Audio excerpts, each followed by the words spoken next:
I'm curious to know how you think this Micah Parsons situation will unfold with the Dallas Cowboys.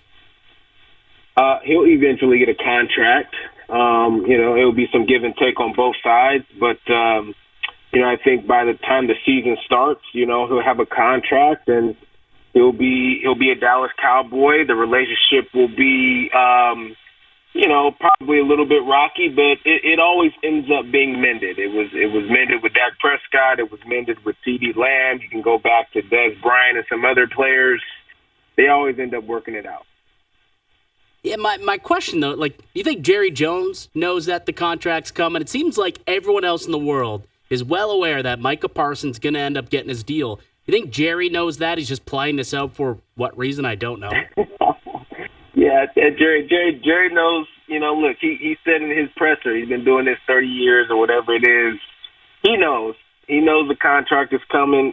He just likes to, it seems like he likes to try to hold the keys. He likes to try to, be in charge in some ways, be in control. It's probably a better word to use. But at the end of the day, he knows, like everybody, the contract is going to get done one way or another.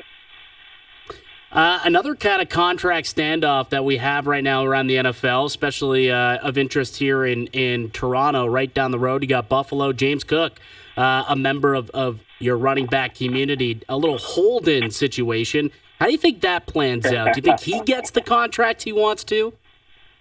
No, James Cook will not get the contract. And unfortunately, I don't want to say that he doesn't deserve it.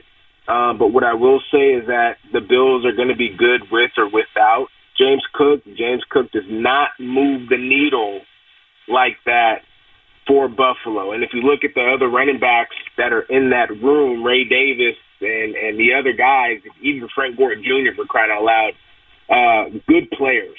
And they showed that they could be impactful in the run game when James Cook was hurt last year. And the bottom line is James Cook is not a top 10 running back in the league.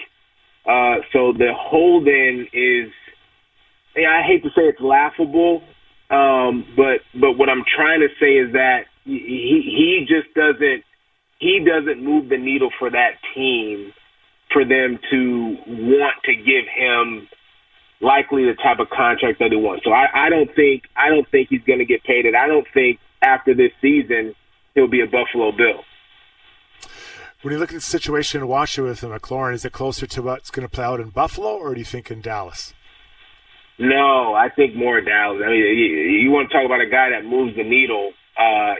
Without Terry McLaurin, at least this season, maybe in the future, maybe down the road, the Washington Commanders will be okay without McLaurin, but you don't want Deebo Samuel being your number one wide receiver right now. And so you talk about a team who's right on the doorstep of being a Super Bowl, going to the Super Bowl. You're talking about a quarterback who everybody is seemingly, discussing him in the MVP conversation this season.